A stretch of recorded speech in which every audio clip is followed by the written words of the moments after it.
네, 오늘 이렇게 줌으로 함께 예배하게 되었습니다. 이제 시간이 다 되었는데 예배에 앞서서 우리 함께 먼저 기도하며 나아갔으면 좋겠습니다. 추석 연휴를 시작하는 주일인데 이 연휴 기간에 우리가 더욱더 우리의 삶을 쉬며 충전하고 또 이 충전된 우리 삶으로 세상 가운데서 하나님의 백성답게 살아가고 또 가족과 함께하는 이 추석 연휴 가운데 가족들과 또 이웃들과 하나님께서 우리 가운데 베풀어 주신 사랑을 나눌 수 있는 그러한 삶이 되어질 수 있도록 하나님 우리 삶을 그렇게 인도하여 주시고 이 예배를 통하여서 우리가 더욱더 하나님의 백성다운 모습으로 완성되어져 나아가는 예배 되어질 수 있도록 인도하여 주시옵소서. 함께 기도하며 나아가겠습니다. 기도하겠습니다.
당신의 시간을 뚫고 당신의 시간을 뚫고 땅 가운데 오셨네. 우리 없는 하늘 원치 않아 우리 삶에 오셨네. 자신의 편안 버리고 우리에게 평안 주셨네. 가장 낮은 자의 모습으로 우리 삶에 오셨네.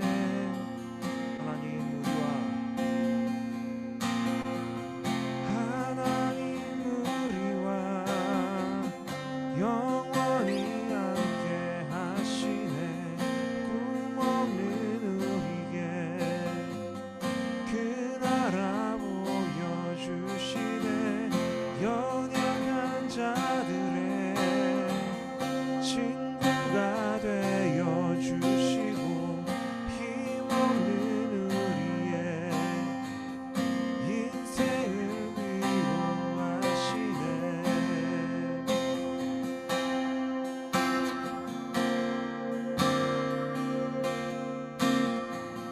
시간 다시 한번 찬양하며 나아갑시다.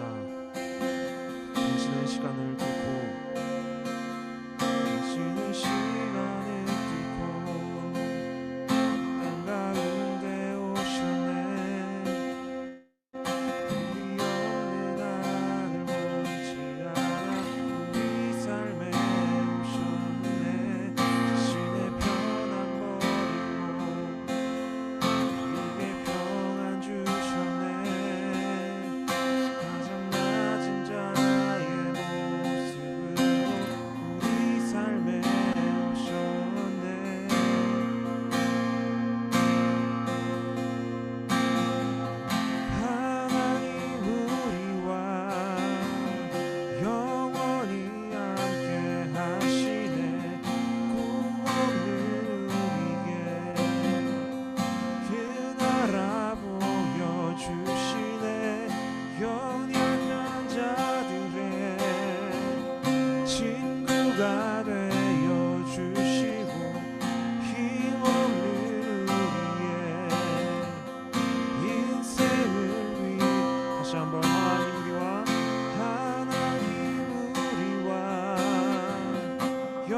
다시 한번 고백하며 나아갑시다. 하나님 우리와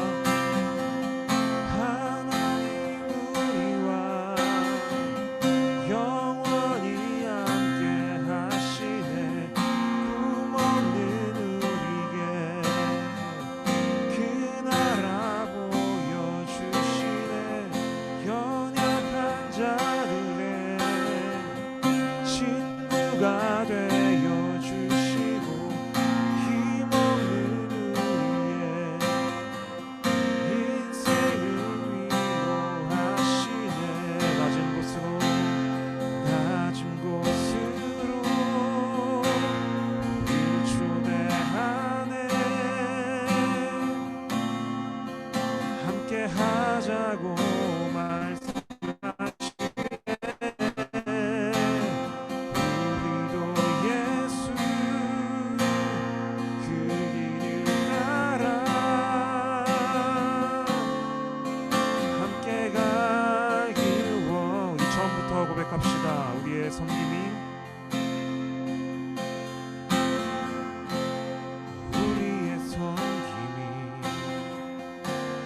더 낮은 곳으로 우리의 고백이 더 낮은 곳으로 쓰러져 있는 그들을 향해 당신이 그들 더 낮은 곳으로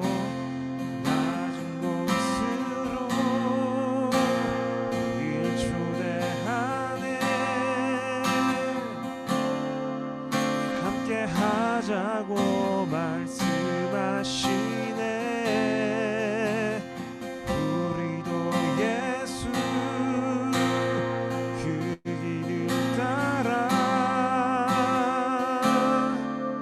함께 가길 원. 다시 한번 낮은 곳으로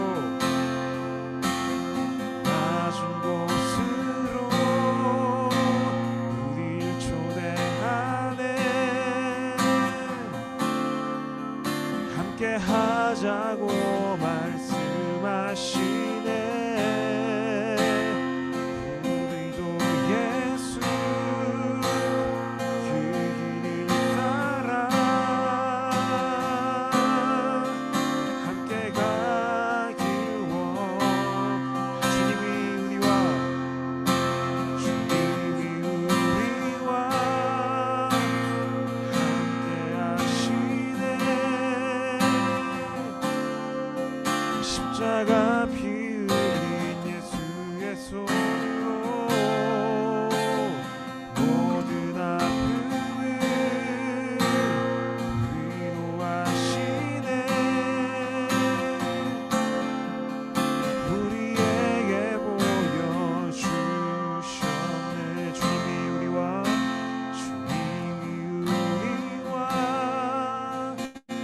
함께 하시네. 십자가 피 흘린 예수의 손으로 모든 아픔을 위로하시네. 우리에게 보여주셨네. 하나님 우리와 영원히 함께 하시네. 꿈없는 우리의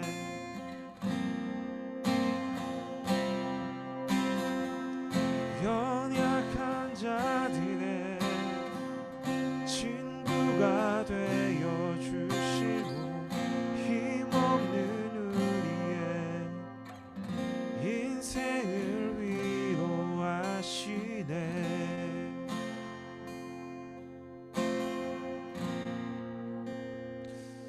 이 시간 함께 기도하며 나아갑시다. 우리가 이 한가위 기간 동안에 우리 이웃을 돌아보고 또 우리 가족들을 돌아보아야 할 이유가 무엇입니까? 하나님께서 먼저 우리 한 사람 한 사람을 돌아보셨고 또 용납하셨고 우리와 항상 동행하시며 우리를 걸어 걸어가게 또 살아가게 하시는 주님이시기 때문입니다. 하나님께서 우리 가운데 베풀어 주셨던 그 놀라운 사랑을 가지고 우리가 그 사랑을 기억하며 우리의 가족과 또 우리 이웃들과 함께 나누는 우리 삶이 되어질 수 있도록 주님 인도하여 주시옵소서. 시간 함께 기도하며 나아가겠습니다. 기도하겠습니다.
기도하겠습니다.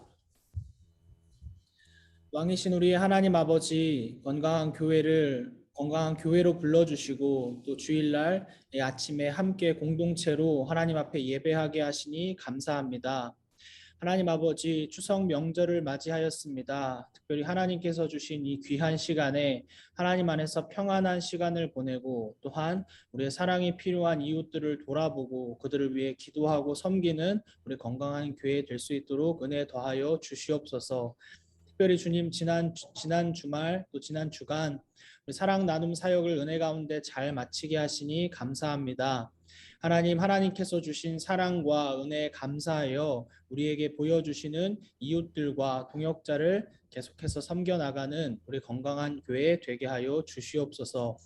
주님, 특별히 이 시간 하나님의 말씀을 듣습니다. 하나님, 우리의 귀를 열어주시고 우리의 눈을 열어주셔서 하나님께서 깨닫게 하시는 말씀을 우리의 마음판 가운데 받아들이고 새기고 그 말씀으로 우리의 삶과 행동을 바꾸어 나가는 시간 되게 하여 주시옵소서. 이 모든 영광을 주님께 올려드리며 우리 주 예수 그리스도의 이름으로 기도드립니다. 아멘.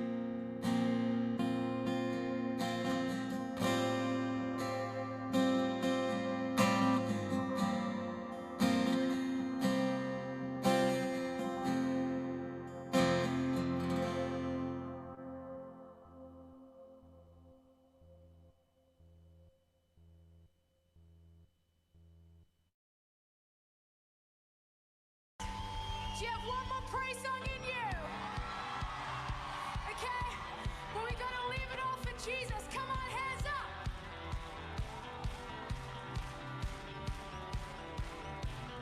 We'll sing it together, right? At break of day, in hope we rise. We speak your name. We lift our eyes, tune our hearts into your beat. Where we walk, there you'll be.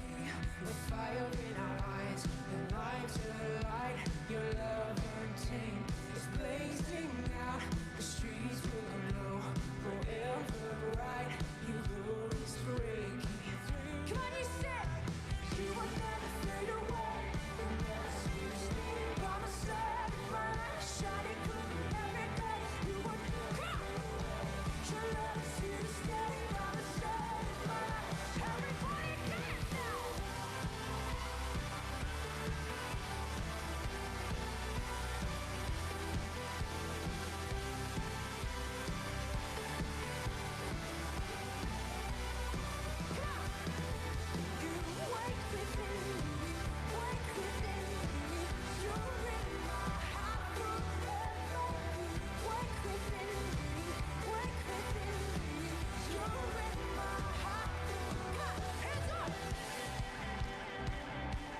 네, 감사합니다.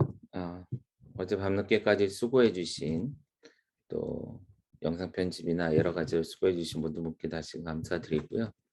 영상과 관련된 그리고 사역과 관련된 내용은 이따 설교 중에 조금 더 얘기하도록 하겠습니다. 제 목소리 잘 들리죠? 네. 하나님 말씀 같이 읽겠습니다. 구약 성경 레위기 19장 9절에서 10절까지. 구약 성경 레위기 19장 9절에서 10절입니다.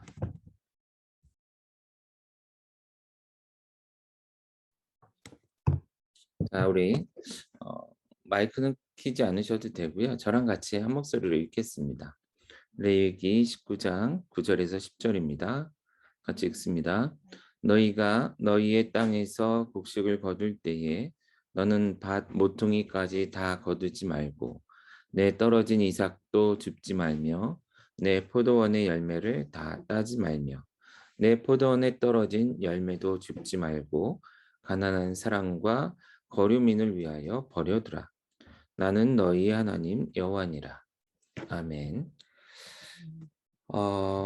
물론 오늘 이 주제를 함께 나누고자 하는 큰 이유 중에 하나는 방금 우리가 같이 봤던 영상의 내용이죠. 이번 2021년도 추석을 맞아 우리가 글로벌 사랑 나눔을 진행을 했고 그 중에 한 파트가 아까 그 영상에 있는 내용입니다. 그 외에도 여러 가지 많은 사역들로 확장이 돼서 이번에 이루어졌는데 어쨌든 이 추석을 맞아 어떤 면에서는 한 해 동안 가장 풍성한 시기잖아요. 그죠? 만약 아마도 그것을 또한 기념하고 또 나누기 위해서 생겨난 명절이기도 할 텐데 물론 농경 시대는 아니죠. 그리고 우리 구성원들의 대부분은 직접적으로 어떤 농사 일과 연관된 일을 하고 있지 않기 때문에 이 추석이라든지 뭐 아니면 추수라든지 이런 개념들이 우리에게는 크게 와닿지 않을 수는 있어요. 하지만 어떤 면에서 온 나라가 이런 풍요로움 또한 특별히 기독교적으로 얘기하자면 하나님께서 우리에게 부어주신 은혜로 말미암은 복들로 말미암은 그 기쁨을 함께 즐거워하는 그런 시기를 우리가 보내고 있는데 이것이 단지 우리만을 위한 것이 아닌 하나님의 관심이 머무는 누군가를 향해 필요한 어떤 사역이라든지 성경이 필요한 그런 시기로서도 우리에게 자연스럽게 자리매김했으면 좋겠다라는 그런 생각이 있습니다. 근데 이것이 그냥 어떤 이런 좀 시즌에 맞는 좋은 사역들을 개발해가는 어떤 교회라든지 사역팀이라든지 사역자로서의 특별한 사역인가라고 우리가 또한 질문해 본다면 이 시기에 맞춰서 사실 성경을 바라보면 성경에 있는 내용들을 살펴보면 그렇다고 이러한 일들, 이러한 섬김이 그것의 규모나 크기, 뭐 양 이것과 상관없이 특별한 것은 아니다. 오히려 당연한 것이다라는 것을 우리가 살펴보게 된다라는 것이죠. 잘 알겠지만 모세오경 중에 레위기나 신명기 이런 책들은 하나님의 우리를 향한 곧 하나님의 백성들을 향한 명령들을 강한 어조로 말 그대로 법으로 주어진 그런 말씀들을 담고 있죠. 그러니까 어찌 보면 이것은 너희들이 이렇게 하면 좋을 것 같은데 야, 너희 많은 교회들 혹은 많은 사람들이 있는데 이런 것들을 한번 해보면 어때? 라는 식의 겉면의 어투가 아니라 적어도 너희가 나의 백성이라면 그리고 내가 다스리는 나라 곧 하나님이 다스리는 나라를 살아가는 백성이라면 당연히 무조건적으로 좀 더 세게 얘기하자면 의무적으로 해야 하는 그런 것들을 모아놓은 게 율법이잖아요. 그죠? 그 율법의 말씀들 중에 기록되어 있는 말씀 그리고 그 기록된 말씀을 그 율법을 우리가 우리의 삶에 해석하고 적용할 때 해야 하고 할 수 있을 법한 그런 일들을 우리가 그것도 매일도 아니고 그것도 정기적인 것도 아니라 이런 명절 때만 간간히 해나가고 있다라는 거죠. 다른 말로 얘기하면 여러분들이 어떤 모양으로, 우리 교회가 어떤 모양으로, 우리 공동체가 어떤 모양으로 이러한 사랑 나눔 사역에 동참했든지 상관없이 엄밀히 얘기하자면 이것은 하나님의 백성으로서, 하나님의 교회로서 마땅히 해야 할 일이다라는 것이에요. 자, 이런 전제를 가지고 우리가 말씀에 있는 내용들을 같이 좀 살펴봤으면 좋겠습니다. 먼저 우리가 읽은 말씀, 짧은 말씀이지만 이 말씀의 전제를 보면 하나님은 우리가 이러한 나눔을 실천할 때, 사랑 나눔을 실천할 때 우리의 것을 가지고 나누기를 기대하신다라는 것을 볼 수 있습니다. 먼저 시작할 때 보면 너희가 너희의 땅에서 곡식을 거둘 때 이렇게 표현되어 있는데 굳이 너희라는 단어를 한 번 더 쓴다면 이런 거겠죠. 너희가 너희의 땅에서 너희가 거둔 곧 너희의 곡식을 거둘 때에 그 아래 같이 하라라는 것입니다. 남의 것으로 하라는 것은 엄밀한 의미에서 맞는 말은 아닙니다. 그렇죠? 내 것도 아닌데 내 것처럼. 물론 이제 이 시대에 그런 사람들이 되게 많아요.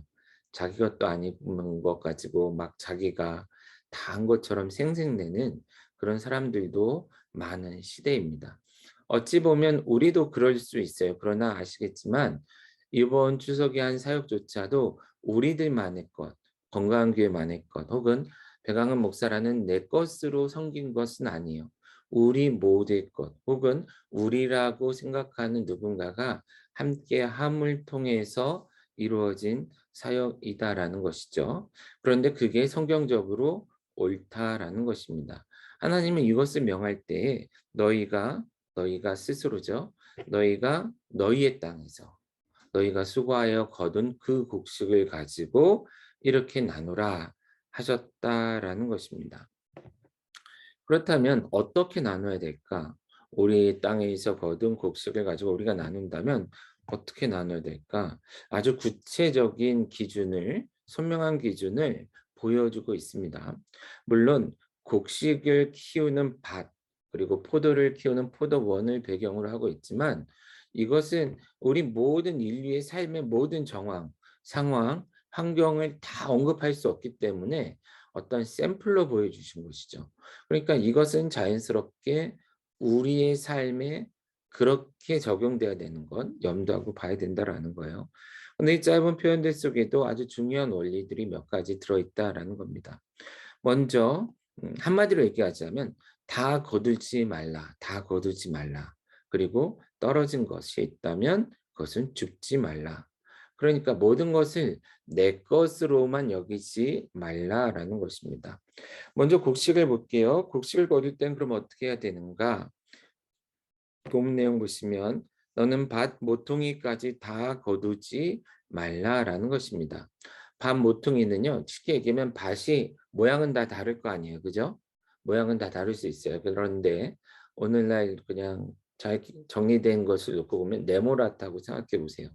네모난 밭에서 추수를 시작했다면 적어도 시작한 곳은 깨끗이 치고 들어갈지언정 이 일이 끝나는 경계선, 반대편 선에 다다르기 전에 추수를 멈추라라는 것입니다. 물론 테두리를 다 남겨놓고 가운데만 거둘 수도 있고 한쪽으로부터 시작해서 몰아서 갈 수 있지만 어쨌든 간에 추수하는 농부의 손에 들려진 낫으로 배지 않은 곡식이 남겨진 땅에 있어야 한다라는 거예요. 자, 오늘날 고용주들의 관점에서 본다면 이건 말도 안 되는 일이죠. 일을 시켰어요. 그런데 무엇인가를 하는데 끝에 배지 않은, 뭔가를 하지 않은 일을 남겨둬 버렸다라는 거예요. 그러면 이 세상은 뭐라 그래요? 그걸 왜 남기냐고. 이렇게 하죠. 우리가 주인이어도 그렇고 일하는 사람도 마찬가지일 겁니다. 시작해서 100%를 완전히 끝내야 이 세상에서는 잘했다라고 인정받아요. 그러나 하나님 나라의 원리는 조금은 다르다라는 거예요. 만약에 농경지의 공간이 100% 공간이었다면 적어도 90%까지는 거두더라도 10% 정도는 정 안 되면 5%라도 손대지 않은, 그래서 알곡이 가득가득 차 있는 곡식이 남겨져 있는 땅이 있게 하라라는 것이 하나님이 우리에게 요구하시는 것이다라는 것입니다. 그 이유는 뒤에 나옵니다. 그러니까 이것만 해도 굉장히 다르죠. 그러니까 우리가 쓰고 남은 것을 가지고 이거 어차피 쓸모없는데 하고 남을 주듯 뭐 버리듯 이렇게 남을 섬기는 것이 아니다라는 거예요. 당연히 내 것 중에서도 가장 좋은 것들과 똑같은 수준, 그런 것들을 구분하여 남겨놓는 것, 이것이 성경의 원리다라는 것입니다. 실제 제가 여러 가지 사역을 해오고 또한 특별히 나눔 사역을 오랫동안 해왔는데 가끔 이런 얘기를 들어요. 나중에 내가 돈 많이 벌면, 그리고 내가 지금 쓸 일이 많은데 실컷 다 써보고 남는 돈이 있으면 그걸로 좀 나눠볼게요. 섬겨볼게요. 자, 그런 분들 중에 대부분은요, 그 다음에 연락이 없습니다. 왜 그렇죠? 사실은 그 표현에는 모순이 있기 때문에 그래요. 사람은요, 더 쓰면 더 쓰지 덜 쓰지 않아요. 쓸 일은 너무 많아요. 백화점 가봐요. 여러분 마트 가봐요. 처음에 리스트 만들어서 가죠. 한 5가지 사겠다고. 보통 올 땐 몇 가지 사오나요? 물론 부부싸움하거나 이러면 빨리 오죠. 그러나 대부분 쇼핑이라는 것을 하다 보면 개수가 늘게 되어 있습니다. 저도 그래요. 저도 그래요. 요번에 그 글로벌 사역자들 그 식재료 사러 갈 때 재정도 어렵고 하니까 이번에는 선물 세트만 하나씩만 해야지 하고 갔는데 가서 보니까 이것도 필요할 것 같아. 저것도 필요할 것 같아. 그래서 결국 2배 이상 물건을 사 가지고 나눌 수밖에 없어요. 물론 좋은 뜻을 한 것이긴 하지만 사람은 원래 그렇다라는 것입니다. 하나님은 우리가 쓰다 남은 것으로 남에게 버리듯 섬기기를 원하지 않는다라는 것이에요. 당연히 내 것으로 취할 수 있는, 곧 내 권리로 취할 수 있는 것조차도 이것은 그들을 위한 하나님의 뜻을 이루기 위한 섬기기 위해 남겨둬야 되는 것, 내 것이 아니라고 인정해야 되는 그런 태도를 취할 것을 요구하신다라는 것입니다. 또한 곡식을 거둘 때 내 떨어진 이삭도 줍지 말라라는 것입니다. 어, 되게 재밌는 표현입니다. 사실은 이 표현 자체는. 여러분 일을 하다 보면 땅바닥에 떨어지는 게 있죠. 그죠? 땅바닥에 떨어지는 곡식들이 생길 때에 보통의 사람들 같은 경우는 그것을 당연히 줍죠. 안 그러겠어요? 여러분 길을 가다가 주머니에서 뭐 꺼내다가 10,000원짜리 떨어졌다고 생각해 봐요. 주워요, 안 주워요? 줍겠죠. 그죠? 물론 10,000원짜리 정도는 이제 버릴 정도로 부자가 있는지 모르겠는데 10원짜리는 어떻게 할 것 같아요? 예. 미국 사람들 하는 말이 있습니다. 페니는 거지도 안 줍는다, 안 받는다, 뭐 이런 얘기를 해요. 물론 그렇게 값어치 없는 것들이 떨어졌을 때 사람들은 지나칠 수 있겠지만 그래도 가치 있는 것이 땅에 떨어졌을 때 당연히 줍죠. 그런데 하나님의 원리는 가치 있는 것이 땅에 떨어질지언정 그것이 누군가를 위해 또한 몫으로 할당된 것이기 때문에 그것조차도 내 것이라 여기지 말고 그 권리를 포기할 것을 우리에게 말씀해 주고 있다라는 것입니다. 그러니까 곡식이 땅에 떨어지는 순간 소유권이 바뀌는 것. 그러므로 거기에 미련을 두거나 욕심을 부리지 말라는 게 성경의 가르침입니다. 포도원에서 포도를 거둘 때도 같은 원리가 적용되는데 음, 좀 재밌는 것은 이런 거예요. 내 포도원의 열매를 다 따지 말라. 근데 포도는 좀 독특하죠. 왜 그래요? 포도는 나무를 베지 않고 열매를 거두는 방식입니다. 그렇게 본다면 우리가 추수할 때 한 번 거둬들이고 나서 며칠이 지나서 가면 또 매달려 있는 것들이 있어요. 그죠? 뭐 최근에도 의정부 목사님하고 얘기하는데 고추나무를 심었더니 올 여름 내내 너무 고생했대요. 왜 그래요? 한 번 고추를 다 따고 지나갔더니 몇 주 뒤에 가니까 또 매달려 있는 거예요. 또 따야 되고 또 따야 되고 그렇게 우리가 추수하는 시점이 지난 뒤에도 또 열매 맺는 그런 나무들이 있다라는 거예요. 하나님의 원리는 뭐냐 하면 그것을 다 따지 말라. 거예요. 근데 여기서 다 딴다는 건 한 번 추수하고 지나간 포도원에 다시 가서 두 번째 수확을 거두지 말라라는 것입니다. 왜요? 그 포도는 누구 게 아니다? 네, 그 포도원의 주인 것이 아니다라고 말씀하시기 때문이다라는 거예요. 실제 그 우리 비블리아에서도 여러분 강의 들은 것 좀 기억할지 모르겠는데 무화과 나무에 대한 저주하신 하나님 예수님이 저주하신 사건에서도 순서는 좀 반대인 것 같아요. 무화과 나무는 두 번 열매를 맺는데 첫 번째, 두 번째 게 주인 거래요. 첫 번째 거는 똑같은 원리, 누구나 따먹을 수 있는 무화과 나무 열매였다라는 것이죠. 근데 예수님이 그것을 먹어야 될 때, 따야 될 때 그 시즌인데도 불구하고 열매 맺지 않는 무화과 나무였기 때문에 저주하셨다. 뭐 이런 얘기가 있습니다. 어쨌든 한 번 거둔 뒤에 다시금 가서 그것을 솎아내듯이 또 거두지 말라라는 것이 하나님의 원리입니다. 그리고 포도조차도 따는 중에 땅에 떨어진 포도도 주워가지 말라, 픽업하지 말라라는 것이 하나님의 출세의 원리이다라는 것이에요. 자, 방금 얘기했던 곡식이나 포도는 우리하고 거의 관계가 없는, 상관이 없는 주제일 겁니다. 여러분들의 삶의 영역은 다른 부분일 거예요. 그렇다면 어떻게 해야 하느냐라는 거예요. 우리의 삶에.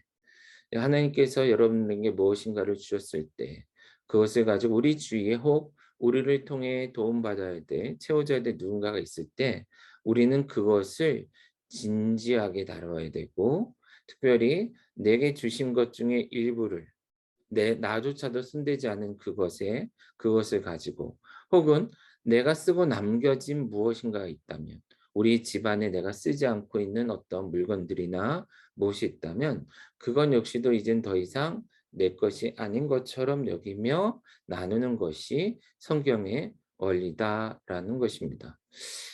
이것은 사실 굉장히 어려운 일입니다. 인간의 본성은 더 많이 갖고 싶어 합니다. 땅에 떨어진 것을 왜 안 집겠어요? 그리고 내가 수고해서 땀 흘려서 모은 것을 왜 남을 위해 구분해 주겠어요? 굉장히 어려운 일입니다. 그러나 이것은 오랜 시간 하나님의 백성으로서 훈련하면서 키워간다면 당연히 할 수 있는 일이기도 해요. 저도 그렇게 자랐고 제 아내도 그리고 저희 자녀들도 사실은 그렇게 가르칩니다.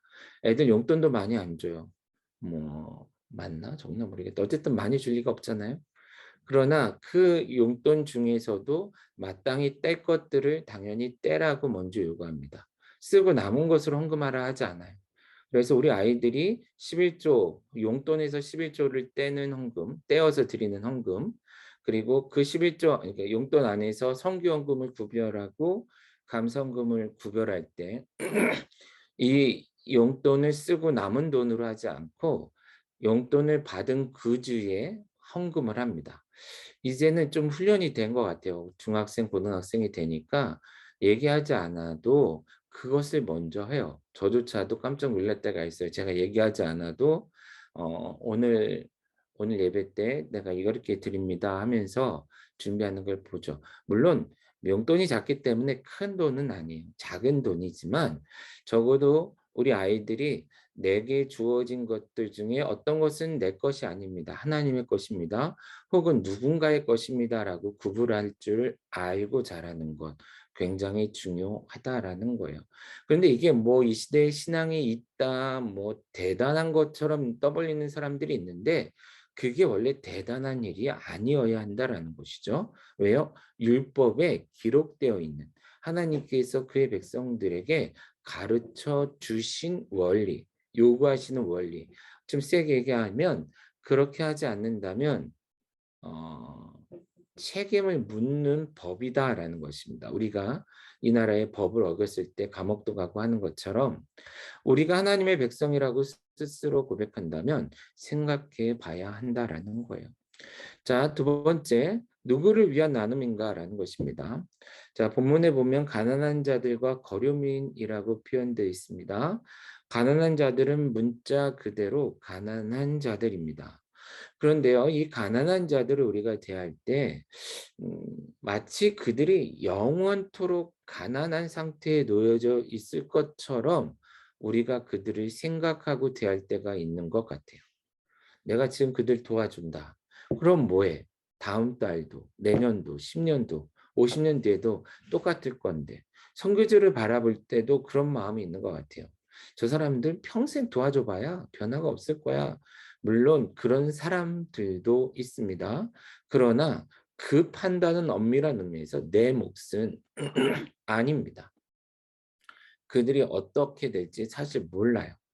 그러면 우리가 나눌 때 기준은 뭐냐? 지금 어려운 가운데, 가난한 가운데 있는 자들을 위해 섬기라라는 것입니다. 쉽게 생각해 보시죠. 곡식을 오래 거두면 내년에 곡식이 또 열려요? 열리지 않아요? 곡식이 내년에도 주어지겠죠. 그러면 올해 내가 농사 지으면서 남겨놓은 추수하지 않은 땅의 곡식이나 내가 땅에 떨어뜨린 곡식은 누구를 위한 거예요? 지금 가난한 상태에서 그것을 받아서 내년 추수 때까지 버티고 살아갈 사람들을 위한 몫이다라는 거예요. 내년에 그 사람들이 또 와서 땅에 떨어진 것을 주실지 남겨진 것을 거둬들일지는 그것은 모르는 일이에요. 이해가시죠? 그러니까 우리는 지금 내 눈에 보이는 연약한 자들의 필요를 채우는 것, 그것을 통해 그들이 지금 굶주리지 않는 것, 그들이 지금 해야 할 일을 잘 해갈 수 있도록 돕는 거에 관심을 줘야지. 아이고 이거 하면 뭐해? 저 사람이 맨날 그러고 살 텐데. 여러분 그런 표현은 사실은 그리스도인적인 표현은 아니다라는 것입니다. 특별히 구약의 배경을 놓고 보면 구약의 그 고엘이라는 제도가 있습니다. 여러분 고엘 아시나요? 우리 제 수업 들은 학생들은 수업을 제가 시간 내서 했었는데 물어봐야 되는데 시간 없어서 아쉽네요. 고해 제도는 가까운 사람들이 그 친족이나 친구든 뭐 상관없어요. 가까운 사람들의 어려움을 보완해 주는 거예요. 도와주는 거예요. 그래서 빚져서 땅을 빼앗겼다면 팔렸다면 땅이 대신 그 땅을 사서 원래 주인에게 돌려주는 거예요. 빚져서 저당 잡혀서 가족이 팔려갔다면 돈을 지불해주고 가족을 다시금 자유인으로 회복시켜주는 것. 그 외에도 여러 가지가 있습니다. 지금 현재 가난하다고 영원히 가난한 게 아니고 그 사람들 중에 누군가는 가까운 시일 내에 고엘이라는 제도를 통해 회복될 수 있는 사람들. 또한 그것조차 되지 않았다면 그 몇 년이죠? 50년 만에 한 번 있는 희년이죠. 희년을 통해서 그 종됐던 자들도 자유함으로 돌아오게 되고 또한 땅을 빼앗겼던 것도 그 집안으로 다시금 돌아오게 돼요. 그래서 그들은 다시금 농사를 짓고 다시금 살아갈 수 있는 사람들이다라는 겁니다. 그러니까 지금은 가난하지만 그러나 이 시기를 잘 지나고 난다면 어떠한 방법을 통해서든 다시금 새로운 삶을 시작할 수 있는 그러한 사람들이에요. 그러한 사람들을 그 시기가 도달할 때까지 힘써서 도와주는 것이 성경의 원리다라는 것입니다. 우리 교회도 아직은 어렵죠. 우리 사역자들에게도 많은 것을 나누지 못하는 어려움이 있고 또 우리가 사역을 해나갈 때도 우리가 필요한 재정이 충분히 채워지지 않아 고민스러울 수도 있습니다. 그런데 제 안에 바람은 뭐냐 하면 이 시기가 그렇게 오래가지 않을 거라는 거예요. 물론 그렇다고 한두 달은 아닐 수 있지만 어느 시점이 됐을 때 우리는 더 이상 돈이 없어서 사역하지 못하는 그런 교회는 아닐 거다라는 것이죠. 그러나 지금은 그 재정이 어려워서 힘든 시기를 보내고 있는 교회라면 지금은 마치 이 말씀에 있는 그런 것처럼 모두가 내 것을 내 것으로만 여기지 않고 어떤 부분은 하나님의 나라를 위해 또한 우리 안에 힘든 상황 속에 있는 어떤 동역자들이나 성도들의 필요를 채워주고 그러다가 그들이 어느 순간 괜찮은 환경이 됐을 때는 더 이상 그런 나눔을 흘려보내지 않고 그러한 필요가 필요한 누군가에게 흘려보내주고 그러다가 어느 순간 나조차도 지금은 괜찮은데 5년, 10년 뒤에 나조차도 여기서 얘기하는 가난한 자처럼 되었을 때에 누군가가 나의 가난함을 채워 나로 하여금 다시금 이 어려운 때를 지나가도록 돕게 되어지는 이러한 삶의 원리, 이런 공동체의 원리를 하나님은 기대하신다라는 것입니다. 그렇기 때문에 성경은 늘 얘기합니다. 지금 부유하다고 교만하지 말라. 너에게 공고한 날이 올 것이다. 지금 가난하고 힘들다고 너무 절망하지 마라. 하나님께서 너를 높일 때가 올 것이다. 그러므로 그런 시기를 보내는 우리는 부유하다면 주위를 둘러보아 가난한 자들을 채우는 겁니다. 지금 공고하다면 누군가가 하나님을 통해 내게 채워주실 때 아멘 감사함으로 받고 이 시기를 건너는 거예요. 그리고 이 시기를 건너 내가 어느 순간 나눌 수 있는 시기, 나눠도 부담이 없는 그런 시기, 그런 시기가 됐을 때 주저함 없이 당연히 나누는 것, 그런 공동체가 되는 것을 하나님은 기대하신다라는 것입니다. 많은 사람들이 초대교회에 대해서 오해를 해요. 그들의 소유와 재산을 다 팔아서 공동체 생활을 했다. 그런데 그것이 정말 자신의 소유 1도 두지 않았다라는 뜻은 아니래요. 학자들이 연구해 봤더니 그 당시에 초대교회 역시도 사유재산을 허용하고 모두가 그랬다라는 거예요. 무슨 얘기입니까? 내가 내 삶을 필요한 최소한의 것, 이상의 것들을 나누어 그것조차도 가지고 있지 못하는 자들과 함께 나눴었는데 그것으로 인해 불편하지 않았다라는 거예요.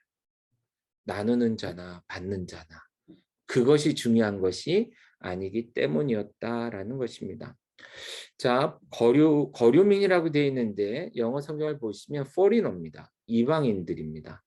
말 그대로 이스라엘 경내에 있는 이방인들, 지금 리비가 그런 면에서 이방인들이에요. 자, 오늘날 한국은 외국인들도 와서 땅을 살 수 있습니다. 그러나 엄밀하게 얘기하면 구약시대나 이런 시기에 이방인들이 이스라엘의 땅을 산다는 것은 뭔가 문제가 있어요. 왜 그래요? 모든 이 유대의 땅, 이스라엘의 땅은 지파에게 할당이 됐고 지파의 땅들은 가족들에게, 그러니까 집안에게, 그 집안의 각 집마다 남자 가장들의 이름으로 할당된 땅이 있다라는 거예요. 그래 이것은 50년 만에 한 번씩 희년을 통해서라도 다 자기들에게 돌아가야 되기 때문에 이방인이 이스라엘 안에서 땅을 소유한다는 것은 엄밀한 의미에서 뭔가 잘못된 겁니다. 여기까지 이해하시죠? 그래서 그 땅을 살아가고 있는 이방인들은 당연히 어렵게 살아가야 정상이에요. 이 어렵다라는 건 적어도 추수의 때 내 거다라고 우길 게 없어요. 돈으로 사는 것 말고는. 그러니까 대부분 객들입니다. 잠깐 일을 보고 지나가는 사람들이에요. 그런 면에서 리비도 객이죠. 3년 한국에 있다가 떠날 사람. 그런데 이 3년 동안에 공부하기도 바쁜데 너 여기서 일도 해. 그래서 너 먹고 살 거 네가 알아서 해. 이렇게 하면 언제 공부하고 떠나냐라는 거예요. 그런데 우리는 많은 사람은 자꾸만 그렇게 생각한다라는 것이죠. 그렇게 하지 않으면 나중에 어떻게 할 거냐 이런 생각을 한다라는 거예요. 저도 유학을 하면서 주위를 둘러봤어요. 저도 워싱턴까지 한 1년 넘게 그 파트타임 사역을 다녔습니다. 그런데 깨달은 게 있어요. 야, 이거는 생존을 위한 사역이다. 그러니까 하루 사역을 갔다 오면 3일, 이틀에서 3일 피곤해요. 워싱턴 4시간 떨어진 데입니다. 차로. 그리고 가서 하루씩 자고 왔어요. 그러니까 수업 시간에 맨날 졸고만 있는 거예요. 여러분들처럼 졸고만 있는 거예요. 이게 뭔 짓인가 싶은 거죠. 그러니까 공부하러 와서 공부하기 위해 약간의 돈이 필요해서 알바를 하는데 알바하다가 지쳐서 공부를 못하고 있는 나 자신을 발견하는 거예요. 아내한테 얘기했어요. 이건 아니지 않나? 그리고 그만뒀어요. 물론 그리고도 하나님이 3년을 먹여 살리셨습니다. 기적이죠. 그래서 그렇구나. 그런 마음을 제게 주셨고 확신을 주셨기 때문에 제가 우선적으로 우리 주위의 외국인 유학생들을 섬기는 겁니다. 그들은 이곳에서 밥 먹고 굶어 죽을까 봐 걱정하며 공부하는 것은 제가 보기엔 비성경적이에요. 그것은 우리들의 몫입니다. 한국 교회의 몫이고 그들은 공부하고 떠나가야 돼요. 반대로 내가 그 나라에 가서 무엇인가를 한다면 그들이 날 먹여 살려야죠. 네, 저는 그렇게 생각을 해요. 그래서 우리가 아무리 어렵고 힘들어도 가장 먼저 시작했던 나눔이 외국인 사역자. 왜요? 그들은 성경에서 지정하고 있는 1순위자들, 곧 이방인들이었다라는 것입니다.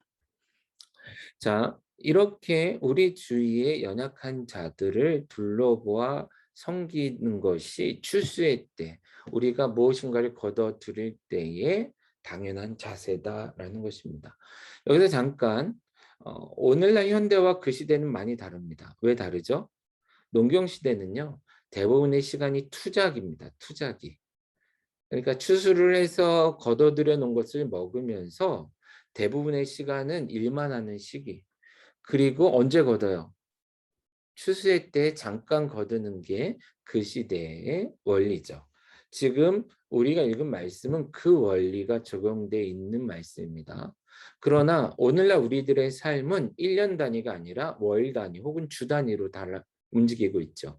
주급을 받거나 월급을 받고 연말에는 어떤 상여급이나 어떤 인센티브를 받는 구조로 지금 살아가고 있어요.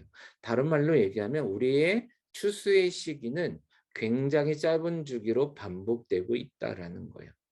자, 엄밀하게 얘기한다면 그래서 우리가 하나님의 말씀의 원리를 잘 우리의 삶에 적용한다면 우리는 주급을 받을 때마다 월급을 받을 때마다 어떤 상여금을 받을 때마다 무엇이 있을 때마다 고민해 봐야 돼요. 적어도. 물론 그렇다고 무조건 얼마를 떼서 무조건 흘려보내라 이런 뜻은 아니에요. 하지만 그럴 때마다 혹 우리 주위에 심한 가난으로 고난당하고 있는 친구나 누가 있지 않은가, 이웃이 있지 않은가, 그런 외국인이 있지 않은가 둘러볼 줄 알아야 돼요. 그래서 그런 사람들이 있다면, 그런 환경이 있다면, 그런 일들이 있다면 내가 조금은 아쉽지만 더 나를 위해 쓰고 싶겠지만 그래도 이미 주신 것으로 인해 감사하면서 흘려보내는 것이 그 제 원리가 아닙니다. 그게 성경의 원리, 하나님의 원리다라는 것이에요. 그런데 안타깝게도 우리가 그렇게 하지 못하고 있는 게 사실인 것 같아요. 그것은 개인뿐만 아니라 오늘날 공동체들도 그렇고요. 교회, 심지어 교회도 그런 것 같습니다. 누가복음에 기록되어 있는 어리석은 부자의 비유를 단지 영혼에 대한 얘기로만 듣는다라는 거예요. 추수 때에 많이 주신, 많이 거둬들인 그 풍요로움으로 창고를 지을 것이냐, 하나님이 원하시는 그것을 위해 쓸 것이냐를 놓고 고민해야 되는 그런 상황 속에서 이 부자는 창고를 지었잖아요. 오늘날로 얘기하면 적금을 늘리고 보험을 늘리고 연금보험을 늘리고 계좌 통장을 늘려갔다라는 거예요. 그것도 넘어서 외국의 어떤 은행에다 이런 비자금 같은 것들 모으고 그리고 이제 난 괜찮겠거니 하고 살았다라는 겁니다. 그런 사람을 향해 하나님은 어리석다라고 말하고 있는 거예요. 특별히 넘치도록 주실 때는 이유가 있다라고 생각하고 주위를 둘러보는 것이 성경의 원리입니다. 그리고 그것을 흘려보낼 수 있을 때 하나님은 지혜롭다 얘기하는 거예요. 그렇다면 당장 흘려보낼 곳이 없다. 그러면 잠깐 세이브할 수 있어요. 세이브하는 것, 세이브한 것을 통해 때가 되었을 때 흘려보내는 그런 태도는 그리스도인에게 굉장히 중요한 태도다라는 것입니다. 그 다음 마지막 부분이죠. 10절 끝에 보면 나는 너희의 하나님 여호와니라 라는 표현이 있습니다. 이 구절에만 한정돼서 생각을 해봐도 의미 있는 표현인데 실제 지금 율법이 주어지는 이 말씀들의 흐름을 보면 하나님께서는 중간중간 이 말을 하고 있는 게 나야 라고 강조하셔요. 이것 내가 너희에게 법으로 주고 있는 거야 라고 이게 방점을 찍듯이 강조를 줘요. 이렇게 강조를 줄 때마다 이 표현이 나옵니다. 나는 너희 하나님 여호와다. 이해가십니까? 지금 이것을 우리는 오늘날 선택으로 자꾸 여겨요. 오늘날 교회들도 선택으로 생각해요. 우리가 돈이 없으니까 못해요 라고 얘기를 해요. 우리는 개척교회니까 나눌 수 없어요 라고 얘기해요. 여러분 우리 교회는 개척교회입니까? 개척 시기가 아직도 개척하고 있죠. 개척교회입니다. 우리는 작은 교회예요. 자, 재정적으로는 자립교회입니까? 미자립교회입니까? 우리 교회는 미자립교회입니다. 우리 교회 한 달 예산이 보통 직장인의 한 달 월급만큼도 안 되는 교회예요. 되게 작은 교회예요. 그러니까 우리는 얼마든지 핑계할 수 있어요. 얼마든지 핑계할 수 있어요. 그러나 우리가 나누려 할 때 기적이 이루어진다라는 거예요. 뒤에도 얘기하겠지만 이번에 사실은 작게 시작을 했는데 몇 명 되지도 않아요. 사실 함께 하신 분들이. 우리 교회 분들은 다 같이 했고 또한 우리 동역하고 있는 두 개의 작은 교회와 뒤에 지인 두세 가정이 같이 했을 뿐이에요. 그런데 우리가 이번 사랑 나눔에 400만 원이 모였습니다. 거의 400만 원 정도가 모였어요. 원래 계획은 200만 원도 안 되는 거였어요. 예산이. 그래서 늘리고 늘렸어요. 사역지를, 성김 나눔의 지를. 그런데도 어제까지 모아진 걸 보니까 남았어요. 성경이 원리죠. 그래서 지금 고민이에요. 또 어디다 흘려보내야 되나? 어떻게 나눠야 되나? 자, 교회가 작다고 공동체가 작다고 내가 가난하다고 안 되는 게 아니다라는 거예요. 이것은 하나의 기폭제와 같은 것 같습니다. 그런데 이렇게 나눌 때 하나님께서 그것에 책임지신다라는 거예요. 한편으로 하나님의 법일 뿐만 아니라 이런 삶에 대해서 하나님이 책임지신다라는 거예요. 그러면서 뭐라 그래요? 내가 누구야? 내가 하나님이야 라는 말씀을 강조해서 말씀해 주고 있는 것이죠. 사실 이것은 타당한 표현입니다. 여러분, 너희가 너희의 땅에서 너희의 곡식이라고 표현은 하지만 엄밀한 의미에서 너희가 어디 있어요? 자, 성경적으로 봤을 때 그 너희라 불리우는 사람은 하나님의 백성이고요. 너희 땅이라고 불리우는 땅은 하나님의 땅이고 너희 곡식이라고 표현되는 그 곡식은 하나님이 키우시고 주신 것입니다. 하나님의 주권의 원리다라는 거예요. 그러니까 우리에게 뭐라고 얘기하냐면 너희가 스스로 노력해서 너희가 잘나서 거둔 것 같지? 웃기지 마 이런 얘기예요. 그거 다 내 거잖아. 그러니까 나는 너희가 그렇게 쓰기로 하네. 심지어 너희에게 그렇게 많은 것을 거두도록 허락한 하나님이잖아. 라는 말씀이다라는 거예요. 뿐만 아니라 이 표현 나는 너희 하나님 여호와다라는 표현은 우리가 주기도문 강해를 하면서도 나눴던 것처럼 우리에게 일용할 양식을 주실 분은 내가 아니라 세상이 아니라 하나님이다라는 표현이기도 하다라는 겁니다. 그 하나님 앞에 나아가서 하나님께서 우리가 이것을 실천할 때에 하나님께서 채워 주실 것이다 라는 것입니다. 이해가시죠? 자, 이러한 삶을 하나님이 원하신다. 그리고 이런 삶을 실천하는 자의 삶을 하나님이 채워 주신다. 책임 주신다라는 것입니다. 이번에 사실 재밌는 일이 하나 있었습니다. 재정을 좀 넉넉히 주셔서 중국에까지 흘려보냈는데 중국에 제 선교사 친구가 사역하는 청년들에게 그 모임, 그 중국인들을 위한 사역을 만들었어요. 흘려보냈어요.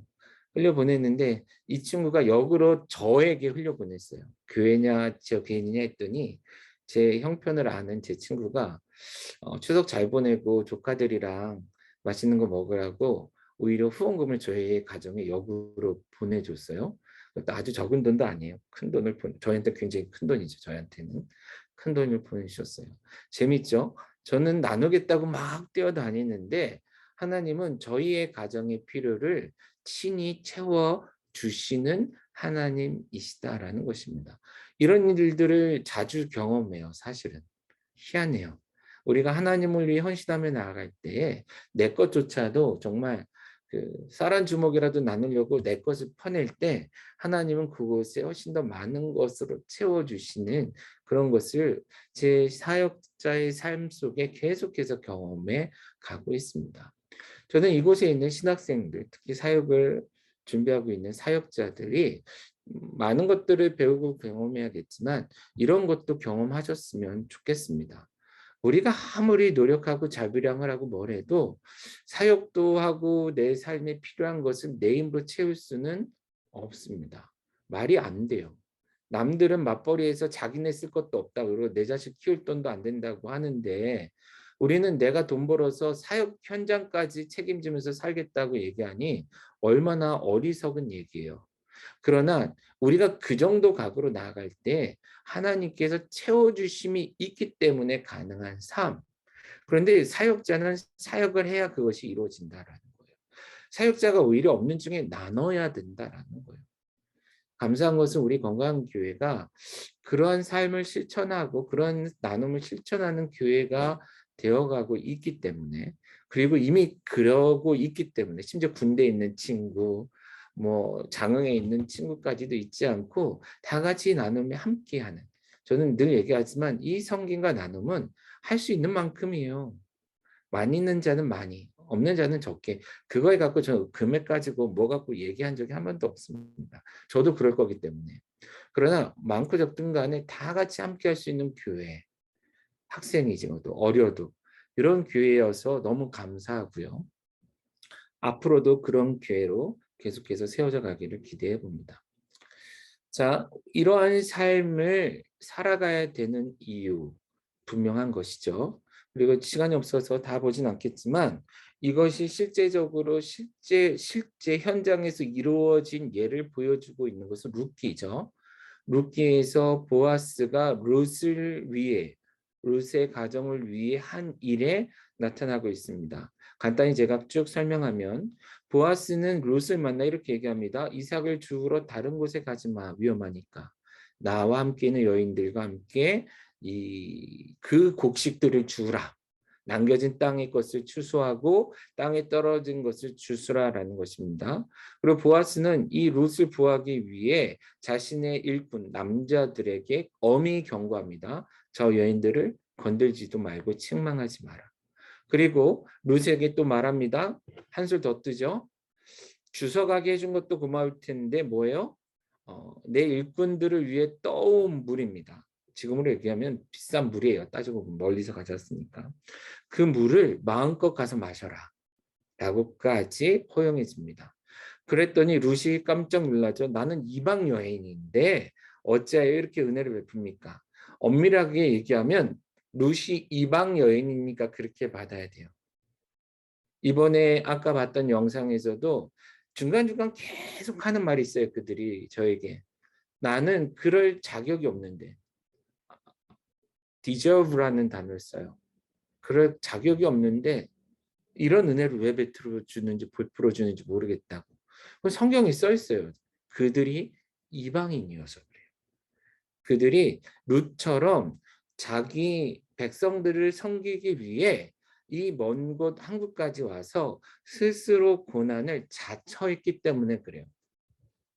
가족들과 헤어져서까지도 보고 싶은 자식도 가족도 못 보면서 밤마다 울지만 아침에 일어나 열심히 공부하며 주어진 곳에서 사역하는 삶을 살고자 노력하기 때문에 그래요. 우리 눈에는 룻처럼 보여지는 존재들, 물론 현재 있는 우리의 동역자들도 마찬가지입니다. 그랬더니 보아스가 뭐라고 얘기하냐면, 그런데 다 이유가 있다네. 다 안다라는 거예요. 자, 룻기 2장 12절 보시면 이렇게 얘기합니다. 내 남편이 죽은 후로 내가 시어머니에게 행한 모든 것과 내 부모와 고국을 떠나 전에 알지 못하던 백성에게로 온 일을 내게 분명히 알려졌느니라. 룻은 몰랐는데 룻의 그 모든 것들을 사람들이 알고 하나님이 하신다라는 거예요. 그리고 뭐라고 얘기하냐면, 여호와께서 내가 행한 일에 보답하시기를 원하며 이스라엘 하나님 여호와께서 그의 날개 아래 보호를 받으러 온 내게 온전한 상 주시기를 원하노라. 보아스는 이렇게 기도해요. 그런데 사실 이 상은 누가 줘요? 누가 줘요? 물론 하나님이 주죠. 하나님이 주시지만 누구를 통해 주세요? 보아스를 통해 주시는 거예요. 하나님이 그를 기억하고 상을 주시는데 보아스를 통해 주세요. 우리 주위에 있는 가난한 자들, 이방인들, 그런 이방인들에게 하나님은 상 주시길 원하세요. 그런데 그것은 그냥 하늘에서 뚝 떨어지지 않아요. 만나가 그냥 떨어지지 않아요. 우리를 통해 주실 거라는 거예요. 보아스를 통해 룻을 먹이듯 우리를 통해 그들을 먹이시는 것은 성경적이고 당연하고 합당한 거고 하나님의 방식이다라는 거예요. 그런데 오늘날 많은 교회와 그리스도인들이 보아스 되기를 거절하고 있는 것이죠. 하나님이 그들을 먹이겠지. 나는 내 인생 살 거야. 나만 배부르면 돼. 여러분 절대 그렇지 않습니다. 그 시대에 보아스가 없었다면 룻은 그곳에서 평생 이방인 과부로 살다 죽었을 겁니다. 그랬다라면 우리의 구원자 예수님은 이 땅에 오지 않으셨을 겁니다. 적어도 그 방식으로. 왜냐하면 보아스가 다윗의 할아버지 정도 되나요? 조상 중에 하나. 예수님의 족보에 룻의 이름이 기록되어 있죠. 하나님의 말씀에 순종하는 자들을 통해 그런 일이 이루어집니다. 마지막으로 룻기 2장 15절에서 16절 보면 보아스는 거기서 더 나갑니다. 레위기에서 요구한 것 이상의 행동을 해요. 뭐래요? 자기와 함께한 자기의 일꾼들에게 이렇게 명령을 합니다. 그에게 곡식단 사이에서 죽게 하고 책망하지 마라. 무슨 뜻이에요? 일꾼들이 치고 나가고 땅에 떨어진 것을 따라가면서 주워야 되는데 이 여인들이 룻이 쫓아와서 심지어 앞서 나갈 수도 있고 부닥칠 수도 있잖아요. 그런다고 짜증내지 말라는 거예요. 너희와 같이 추수할지언정 나무라지 말라. 자격이 있다. 그리고 뭐까지 얘기해요? 일꾼들에게 네가 곡식을 거둘 때 일부러 땅에 떨어뜨리라. 버릴 것을 빼라는 게 아니라 10개를 뽑았으면 10개 중에 한두 개는 그냥 일부러 땅에 떨어뜨리라는 거예요. 왜요? 그들이 주워가도록 권리처럼 여기도록 이렇게 따서 갖다 줄 수 있죠. 그러나 그들이 그것을 권리처럼 여길 수 있도록. 그래서 저는 미안하지만 이런 나눔을 할 때 절대 그냥 막 돈을 보내진 않아요. 물건을 보내지 않아요. 그들의 형편을 첫째 돌아보고 그들과 대화해요. 무엇이 필요한가? 그리고 그들은 얼마나 노력하고 있는가? 그들은 얼마나 가지고 있는가? 얼마나 그들 스스로 책임질 수 있는가? 그리고 우리는 그러한 부족함을 어느 정도 채울 수 있는가? 그래서 필요 이상으로도 보내지는 않는 원칙을 가지고 있습니다. 이번에 하나님께서 아까 얘기했죠. 거의 한 400만 원 이상의 재정을 보내주셨습니다. 채워주셨습니다. 말도 안 되는 방식으로. 우리 교회 여기 몇 사람이 헌금해서 될 문제가 아니죠. 근데 우리 교회가 제일 많이 했어요. 되게 신기해요. 어떻게 우리 교회가 이렇게 가장 많이 하지 할 정도로 학생이고 직장인도 몇 명 없는데 우리 교회를 통해 채워진 재정이 제일 많아요. 그것도 너무 감사해요. 불과 2년 전에는 안 그랬거든요. 그러니까 더 풍성하게 채워주신 것 같아요. 어쨌든 이번에 그 재정을 통해 1차적으로 생각했던 것은 총신대학원에 지금 기숙사에 편의점도 문 닫고 식당도 열지 않는 그 기숙사에 갇혀 지내고 있는 14명의 외국인 학생들에게 필요한 것을 어느 정도 공급해 주는 거였습니다. 그것을 했습니다.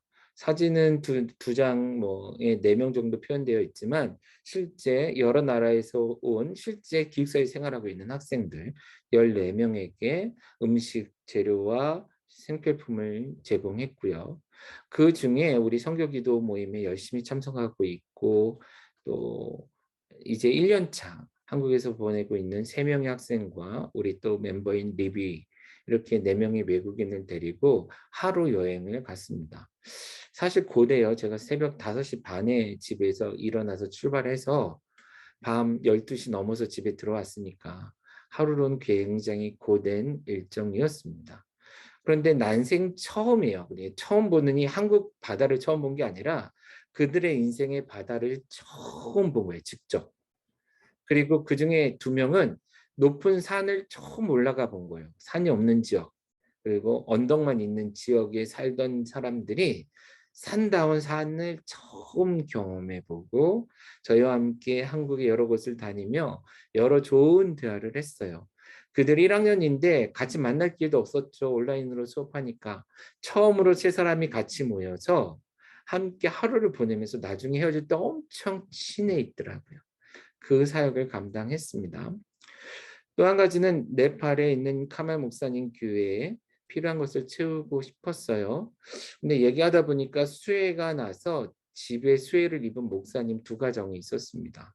우리를 통해 2가정에 수해 위로금을 전달을 했고 그리고 온라인 예배를 끝내고 이제는 현장 예배를 앞두고 있는 청년들이 같이 모여서 이 추석 명절, 거기도 명절이에요. 명절에 파티를 하도록 음식 나눔을 같이 했고요. 그리고 남편 목사님이 돌아가셔서 최근에 이젠 남편에 이어서 교회 목회를 하고 있는 여자 목사님 가정이 있어요. 그리고 지금 재정적으로 건축 문제 등으로 인해 어려움이 있는 가정에 또 위로금을 전달을 했습니다.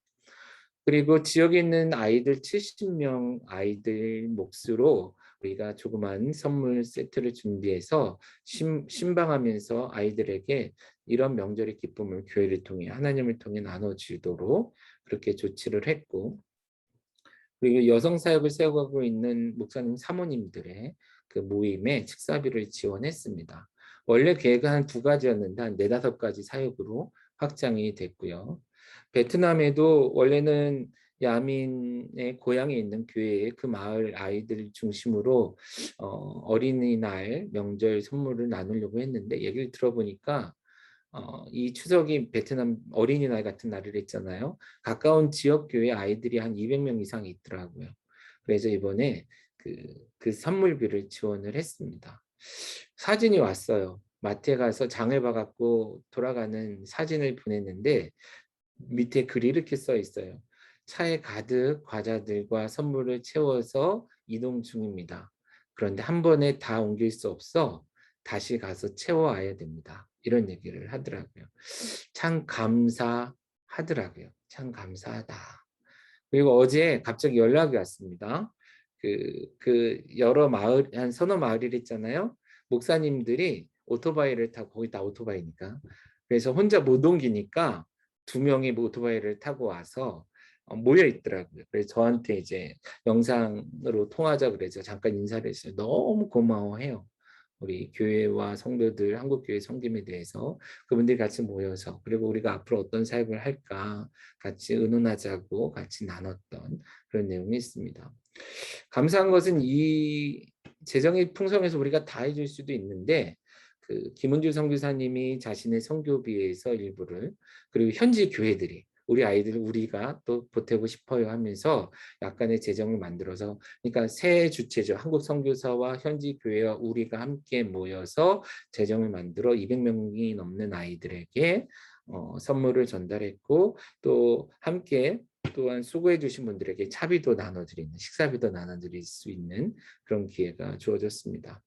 그런데 고민이 있었어요. 이렇게 했는데 돈이 남아요. 그래서 아까 얘기한 것처럼 중국의 민들레라는 음악 학원인데 찬양 사역자와 주일학교 사역자를 양육하는 학교입니다. 개강 예배 귀향 파티 비용을 저희가 지원을 했고, 조금 전에 사진을 받았습니다. 현재 어려운 상황이라 많은 학생들이 올 수는 없었어요. 한 6명이 신입생으로 왔는데 그들과 스태프들이 같이 모여서 저희가 보내드린 그 재정으로 식재료를 사서 같이 파티를 하고 고맙다고 사진 찍어 보냈더라고요. 나중에 올려드릴게요. 그런데도 재정이 남아서 케냐에 네미스는 기억할 수 있을지 모르겠는데 옛날에 그 케냐 선교사님이 출발할 때 네미스 특강도 오셨었습니다. 일단 지금은 그 선교사님을 통해 현지 학생들 100명이 학교를 다녀요. 대학교부터 초등학교까지. 근데 그 아이들이 이번 달 말에 다 모인대요. 코로나 때문에 한 달씩 학교 가고 한 달은 쉬기 때문에 그때 거기도 명절 느낌을 좀 내도록 저희가 식사비를 지원했습니다. 감사한 것은 한 35만 원 정도면 200명의 아이들에게 고기도 있는 음식을 먹일 수 있대요.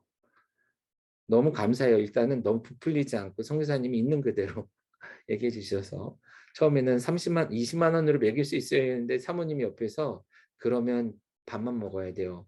고기 먹으려면 30만 원 이상 있어야 된다 그러더라고요. 그래서 저희가 한 50만 원을 후원했습니다. 그래서 이달 말에 100명의 아이들이 그곳에 모여서 같이 파티할 계획입니다. 추석은 먹고 나누는 거잖아요.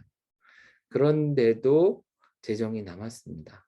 물론 네팔이나 베트남이나 다른 사역을 만들어서 흘려보내려고 합니다. 자, 우리가 이런 나눔을 하는 것은 특별한 게 아닙니다. 건강한 교회가 특별한 교회에서가 아니라 건강한 교회가 교회이기 때문에 하는 거고, 곧 하나님의 교회이기 때문에 하나님의 말씀이 요구하는 그 일을, 당연하게 요구하는 그 일을 실천하려고 하는 것이죠. 여전히 부족해요. 너무나 가난한 사람이 많고 이방인이 많아요. 그러나 우리가 할 수 있는 것부터 이제는 하나하나 계속 해 나가려고 합니다. 이 시간을 통해서 다시금 감사하다는 말씀을 전하고 싶은데 여러분 무슨 자선행위한 거 이런 거 아니고요. 하나님의 백성으로서 당연히 해야 될 그 일을 함께 해서 할 수 있어 감사했고 그럼에도 불구하고 많은 사람들이 감사해하고 축복해 주셔서 또한 감사하고 믿고 확신하기는 말씀에 있었던 것처럼 나는 하나님 여호와다 하신 그 하나님께서 우리의 마음 또한 그들의 형편 아시고 앞으로도 계속해서 그러한 일들을 여러모로 감당하게 하실 것을 기대해 봅니다. 여러분 다시금 감사하고 또한 수고하셨고 하나님 기뻐하시는 교회 또한 그곳에 많은 좋은 변화들이 계속 생겨날 것을 좀 기대해 봅니다. 앞으로도 같이 기도하며 그렇게 함께 동역해 주시기를 부탁드립니다. 그리고 남은 추석도 그런 나눔의 풍성함이 있는 주의를 둘러보아 나눌 줄 아는 그런 건강한 교회 성도로 살아가는 명절이 되었으면 좋겠습니다. 시간이 좀 많이 지났는데 이해해 주시고 잠깐 같이 기도합시다. 이번에는 우리는 명절을 맞아 명절의 풍성함으로 재정적인 나눔을 물질의 나눔을 했죠. 그러나 사실 그들의 진정한 기근은 진정한 궁핍함과 가난함은 영혼에 있을 겁니다. 뭐 돈으로 채워지지 않는 음식으로 채워지지 않는 하나님만이 채워줄 그런데 그러한 영혼이 너무 많아요. 한국에도 세계 여러 곳에도 심지어 교회라 불리우는 곳에도 맛있는 것을 먹고 좋은 옷을 입지만 영이 너무 가난한 사람들이 가정들이 나라들이 많습니다. 우리가 물질로 이번에 섬겼다면 이 시간에는 우리가 기도로 영으로 섬겼으면 좋겠습니다. 같은 원리 가난한 자 이방인들과 같은 그들 영적으로 궁핍한 그들에게 이제는 주님의 성령이 그들에게 보상으로 선물로 주었음을 구하는 그들. 그래서 이 모든 것들을 인해 함께 즐거워하고 기뻐하는 우리가 될 수 있도록 기도하고 특별히 우리를 통해 이번에 나눔의 섬김이 이루어진 그 모든 땅에 그곳에 그냥 맛있는 거 먹었다가 아니라 하나님 살아계십니다. 하나님 내 시대에 응답하십니다. 라는 음성을 듣고 그렇게 하나님의 나라의 사역이 더 힘있게 진행될 수 있도록 우리 같이 기도하고 전하도록 하겠습니다. 다 같이 기도합시다.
하나님 은혜 감사합니다. 여기 가을의 풍성함, 추석 명절의 풍요로움을 또한 우리 주위의 가난한 자들과 또한 이방인들을 둘러보며 그들의 필요를 채우기 위해 나눌 수 있는 마음의 풍성함을 또한 하나님 없이 살아가는 인생의 그 어려움을 바라보며 그들을 축복하고 그들에게 하나님이 곧 주의 영이 예수 그리스도 십자가 세워지기를 구하는 그러는 영적인 풍요로움을 우리에게 허락해 주심에 감사를 드립니다.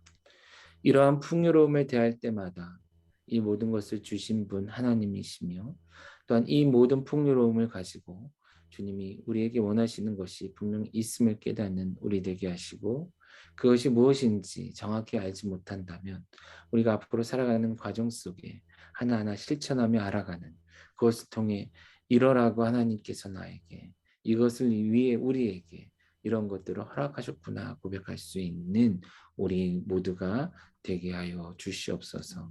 특별히 이 명절을 그 어느 때보다 더 풍성하게 하심에 감사를 드립니다.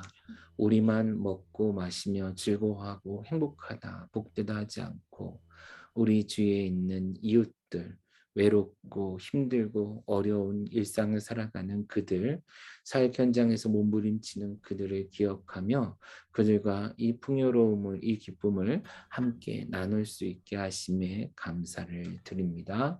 이 흐름, 이 섬김이, 이 나눔이 이루어진 그곳에 주님 하나님의 채우심으로 하나님의 위로하시고 또한 복지심을 통해서 놀라운 변화들이 시작되게 하시고 그 변화들을 통해서 이제는 받는 자에서 머물지 아니하고 그들도 또한 누군가를 섬기는 자로 설 수 있는 나라, 민족 또한 교회 그들의 삶 될 수 있도록 은혜 베풀어 주시옵소서. 단회적인 삶의 모습이 아닌 우리의 일상적인 삶의 나눔이 이루어지는 우리가 되게 하시며 이것을 통해 하나님의 말씀대로 살아가는 하나님의 백성들에게 우리 하나님이 정말 어떻게 역사하시는지를 온 세상에 분명히 보여줄 수 있는 우리 모두 건강한 교회 가족들 될 수 있도록 은혜를 더하여 주시옵소서.